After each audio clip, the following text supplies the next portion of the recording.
What's up, guys? It's Red Reactions here, and today we're going to be reacting to 3 Cursed Object Horror Stories animated. And we're only going to be reacting to 2 of them. So if you guys want to watch the whole video, the original video, it'll be in the link in the description. So my other 2 YouTube channels, Wrecked Gaming and Life of Key. Life of Key is my new channel. It's going to be like doing vlogs and challenges and stuff. My Twitch is in the link in bio too, because they took my Twitch account. And we got to get it back to 50 by next month so we can get affiliated. But other than that, I hope you guys like this video. Let's get into it. I moved into a new apartment shortly after graduating from college. My girlfriend moved in with me and we were both excited about starting a new life together. The apartment was big but empty, with hardly any furniture in it, so we had to do a lot of shopping to fill it up with stuff. Being a couple of recent graduates with entry-level jobs, we had to look for the cheapest options for our new home. Antique shops and secondhand stores became our go-to places to look for furniture. One day we were looking through a secondhand carpentry store for a coffee table when a sign caught my girlfriend's eye. It was a paper sign placed over a small ornate cabinet, advertising an absurdly low price for it. I'm no craftsman, but even I could see the level of intricate detail that must have gone into carving the floral engravings on the cabinet. Even at a secondhand shop, it should have been able to easily fetch triple the price of what it was listed for. I asked the shop owner why it's so cheap, and he told me that it's kind of faulty. I asked him what he meant by that. He explained that the cabinet's key is missing, so that it's practically useless for anything other than being a decorative piece. My girlfriend tapped my shoulder and told me that she could probably pick the lock open if we bought it. As for why she knows how to pick locks, well, let's just say we both got mixed up in the... What? The wrong crowd in high school, I think that's what he was gonna say, but still. Was she picking locks? No. She a thief. Wrong crowd during high school. We bought the ornate cabinet plus the wooden coffee table we were looking for from the shop. As I was carrying the cabinet to the back of the car, I was struck by how surprisingly heavy it was. Something seemed to... So, whoever they bought the stuff from, the cabinet or whatever from, didn't empty it? Like, I understand it's locked. You could have, like, jammed it open. I don't know. You could have done something to get it out, like, the stuff out of it. But, man, I would have threw that shit away, man. Battle inside it, too. I felt excited at the thought that something unknown might be inside it. It might even be some valuable treasure that we could sell for more than we bought the cabinet for. When we got home, I carried and placed the coffee table into the living room. My girlfriend immediately put the cabinet on top of the coffee table after I did. She spent the next hour or so trying to pick the lock with everything from hairpins to paper clips to the sound of a true crime documentary playing on the TV. Whoever made the lock for the cabinet did not want anyone to open it without the key. You'd think that would deter us from opening it, but all it did was want to make us open it even more. We reasoned that if someone had gone so far to make it unopenable without the correct key, whatever was inside must be valuable, like jewels or antiques, or even stacks of paper cash. I suggested that we just bust open the cabinet several times, but my girlfriend pointed out that it might damage whatever was inside. And besides, it was still a nice cabinet. It'd be a shame to destroy it. We busted open several times. Obviously busted open, but I know your wife was probably like, "Don't do it. I wanna put stuff in it and stuff. So let me pick the lock." No. And why would there be like racks? Like, why would there be like bands of cash? Like whole bands? Like, why would there be bands of cash?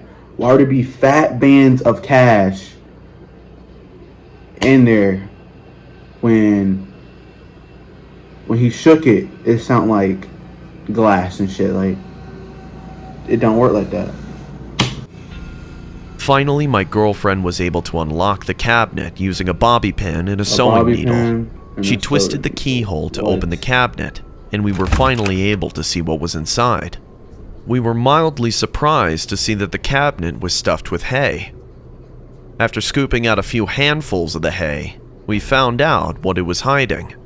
Under the hay that was presumably used to cushion it was a small, unopened bottle of what looked like red wine. The majority of the bottle was a clear green glass, but the neck of it was decorated by intricately etched silver. It had no label, but if the bottle was any indication, then it must be something pretty fancy. My girlfriend and I shared a smile. After an entire day of shopping for secondhand furniture and trying to pick a ridiculously secure lock, we were both feeling like we could use a stiff drink. I got a couple of wine glasses and my girlfriend popped open the bottle with a corkscrew. We immediately regretted the decision the moment we did. A rancid smell that was some sort of A rancid smell. Straight booty. That's all you smell. Straight booty. No. Get out of here. No. Stop. mix between cat urine and rotten fruit exploded into the air around us the moment the cork was removed from the bottle. I repressed the urge to gag. My girlfriend, who was the one holding the bottle, immediately set it down and went to the bathroom to vomit. I joined her there moments later. After voiding both our stomachs and calming down, we shared a self-deprecating laugh between us. It was a bottle of wine that had been locked inside a possibly century-old cabinet.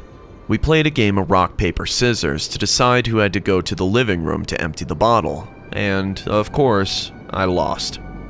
I held my breath and pinched my nose with one hand as I grabbed the bottle by its base and went to the kitchen sink to empty its contents.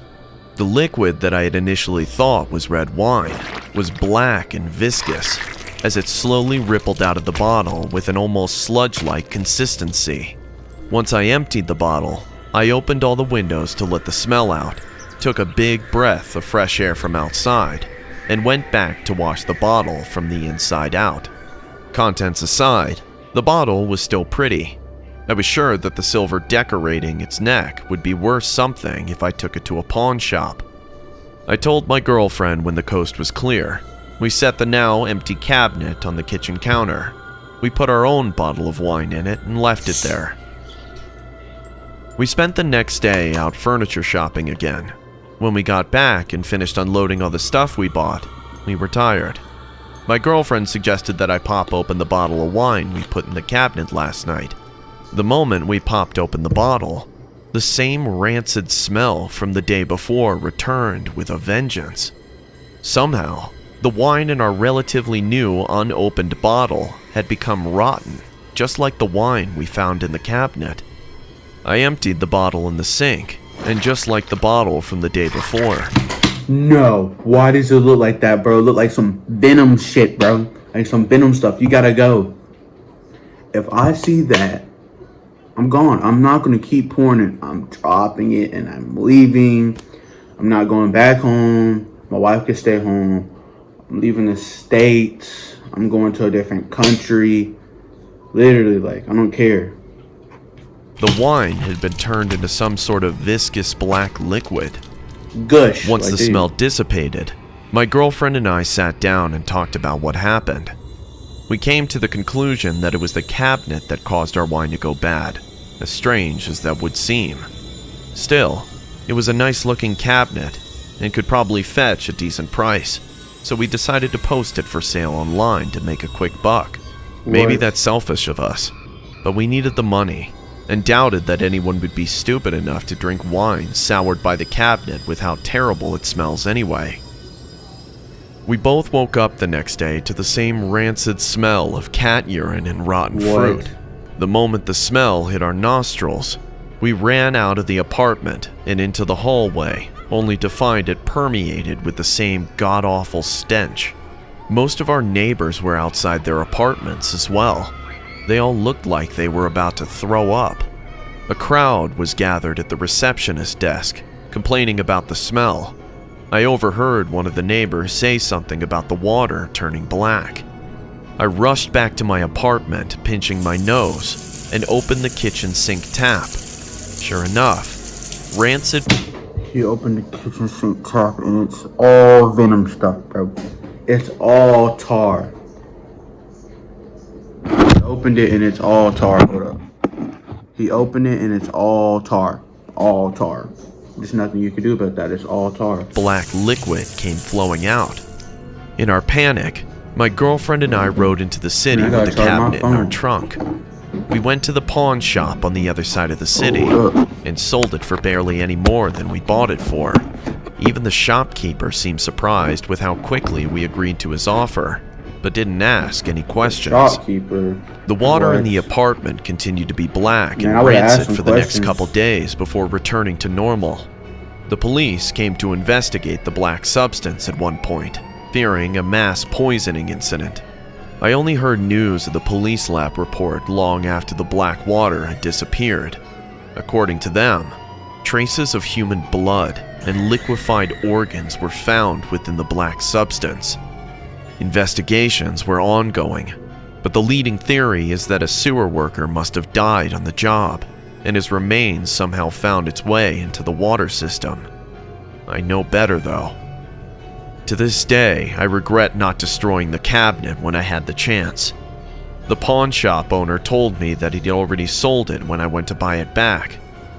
If I ever come across it again, I'll burn it once and for all. Maybe then, whatever restless spirit that resides inside it can finally rest. Hey guys, I see many of you commenting on my videos that this channel deserves 1 million subscribers. But I also see the percent of people who watch my videos aren't actually subscribed to the channel. So, if you like the content, want to deserves 1 support my million. channel, and want to see this channel reach 1 million subscribers, or maybe 500,000 subscribers, then go ahead, subscribe, and hit the bell icon. It's free, and you can always change your mind later. Before we go to story 2, man, that just gave me chills, man. I'm sweating, man. What the? Man, that's crazy. I mean, like, I ain't scared or crying or nothing, but like, man, blood and crushed up organs or like liquefied organs, he said? Hell no.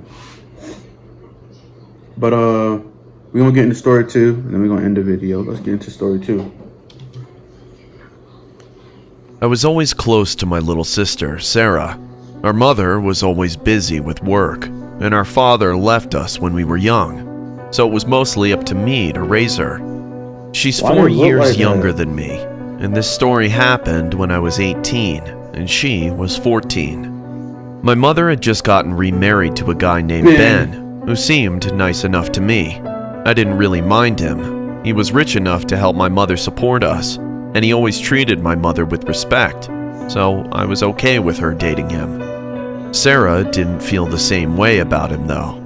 She avoided eye contact with Ben at the dinner table every night, and never spoke to him unless he spoke to her first. She'd even avoid walking past the living room to get snacks if he was on the couch watching TV there. I had to be the one to go get stuff for her downstairs on several occasions. I chalked it up to her not being comfortable around someone she didn't know, and assumed that she'll get used to him being around eventually. On her 14th birthday, Ben decided to win her heart over by bringing her to the shopping mall to pick out any gift she'd like. I thought she'd be ecstatic at the idea, but she outright refused to go outside with him unless I went with them. Ben joked that she must have really loved her older brother, and said that he'd let me pick out something too if I came. So, of course, I went with them. We strolled through the local mall looking at clothes, purses, and a bunch of other stereotypical girly stuff that Ben thought Sarah would like. She didn't like any of them. Sarah was pretty short for her age, and looked far younger than she actually was, too. So almost none of the clothes she tried on even fit her. Meanwhile, I was just tagging along, waiting for us to walk into a section of the mall that sells stuff geared towards teenage boys. Eventually, we came across a little antique shop nestled in a quiet corner of the mall. I was getting really bored and tired of walking around, so I pointed it out Bro, to why is Ben it and always the Sarah, antique shop? hoping that I'd be able to sit down and check my phone inside. Ben said he didn't think there'd be anything a little girl like Sarah would like inside there, but Sarah insisted that they check it out, since I suggested it. The three of us entered the antique shop, and I immediately gravitated towards the sports section, where a bunch of vintage sports paraphernalia were on sale. Sarah wandered the shop with Ben, watching over her from the entrance of the little shop. Eventually, she stopped walking, and I looked up from a signed baseball card of a famous player to look at what got her attention.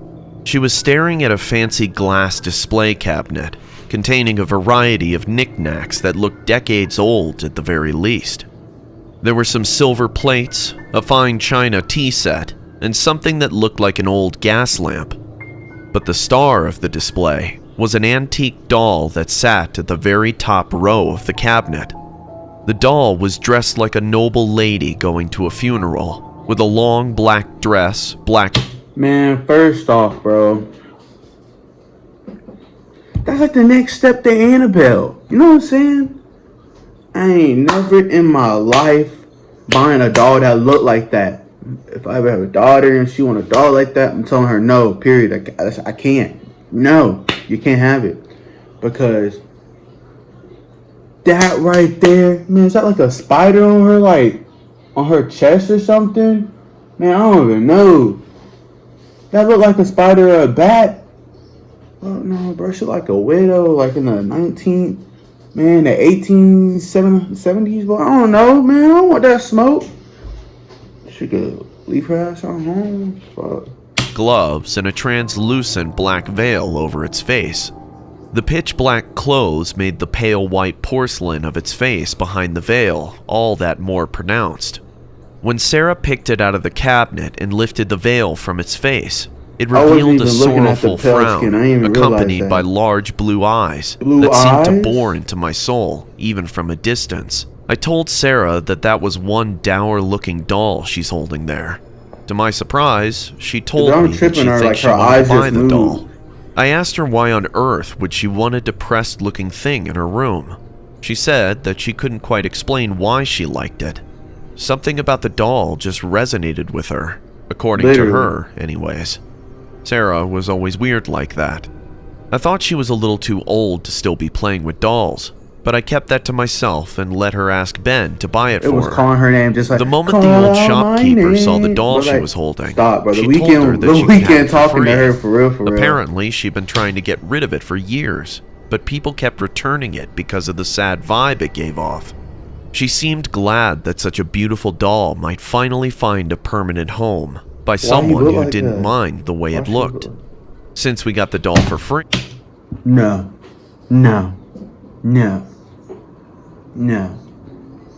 She said you can have it for free. No.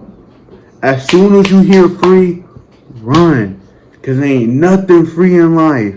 F-R-E, ain't nothing free in life. Ain't nothing free in life. Ben allowed Sarah to pick out another thing from the store for her birthday. She ended up buying a much less depressing-looking navy blue dress that the store owner said could fit on her new doll, which she decided to name Sally. As for me, I got a wooden baseball bat that had been autographed by a famous old player to brag to my friends about. Later that night, I was awoken by the sound of crying. I'm normally a pretty heavy sleeper. Almost nothing can wake me up once my head hits the pillow. Does anybody else hear that crying? Wasn't I could be normal. tripping, but I I didn't swear feel like I just was heard hearing it crying through in the my background. ears. More like the sound was being directly projected into my brain. I still hear it. I had no idea how that's even possible, but decided to ignore it for the time being, and asked Sarah about it the next day. When the morning came, I asked Sarah at the breakfast table if she was crying last night. Ben was already out for work that morning, so she was a lot more talkative than she would have been otherwise. She seemed surprised by my question, but insisted that she didn't make a sound the night before. She asked if I was feeling well, and I shrugged the entire incident off. It was probably just a dream anyways. With Ben around to hog the TV, Sarah decided to spend that morning on the couch watching her favorite shows on the big screen. I went back up to my room with the intention of gaming on my PC all day. On my way to the bedroom, I saw Sarah's bedroom door wide open. I assumed that she had just forgotten to close it, and went to shut it for her so that no bugs would get in. As I did, I caught a glimpse of Sally sitting on Sarah's nightstand, with her veil lifted up. It looked like red tears were streaming from her blue eyes, staining her porcelain cheek. I was taken aback by... I don't care if the blood is steaming her porcelain cheek, but like I said, if you see that, first off, there wasn't no red on her when you bought her. Did her Did your sister paint that shit? Did your sister paint her eyes? Cause if not, it's time to go home. Time to go. Leaving you. Go to a different country. I don't care. Don't call me. Like, dude. And slammed the door shut before going to my room. I reasoned that it was probably just my eyes playing tricks on me, or Sarah trying to put makeup on the doll, and tried my best to forget about it. That night, I woke up to the sound of crying again, but something was different this time. This time, I could also feel but something was different this time. This time, I could also feel the weight of something on the bed with me. My eyes flew open, and I looked down to see Sally sitting at the foot of my bed, her blue eyes still crying tears of blood, with a mournful frown. I push-kicked her out of my bed on instinct. She fell off my bed, but instead of the sound of shattering porcelain, I heard a loud thud, followed by the currying of tiny feet, leading out of my open bedroom door.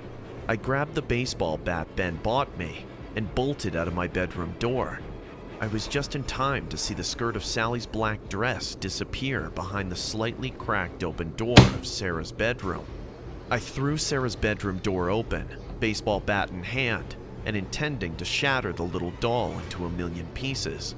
Instead, I was met with a sight that will haunt and shame me for the rest of my life. Ben was in Sarah's bedroom, sitting right in bed with her, touching her in ways I don't even want to remember. Ben's eyes widened in surprise when he saw me, and my eyes saw red when I saw what he'd been doing to my sister without me knowing. The autograph on the baseball bat was hardly legible underneath the bloodstains after I beat the living shit out of Ben with it. When my mother heard the commotion and came to our bedroom to ask what was going on, Sarah broke down in tears, and I helped explain what happened. She called the police and ambulance, though not before helping me beat the shit out of Ben even more. In the end, I wasn't charged for any crimes. As for Ben, he's behind bars now, far away from my family.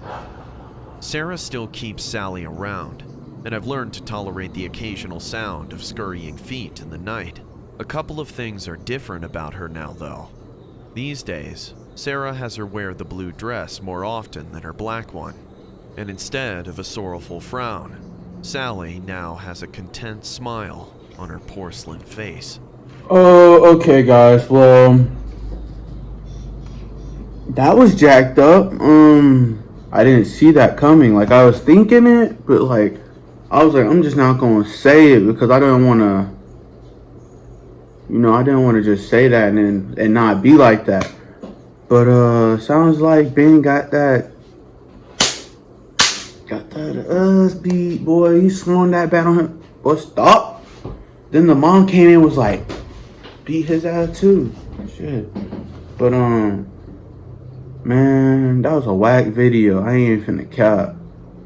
If you guys like the video, leave a like and comment down below. If you guys want to watch the rest of this video, it's gonna be in the link in the description with my channels and stuff. Other than that, I hope you guys have an amazing day. Bye.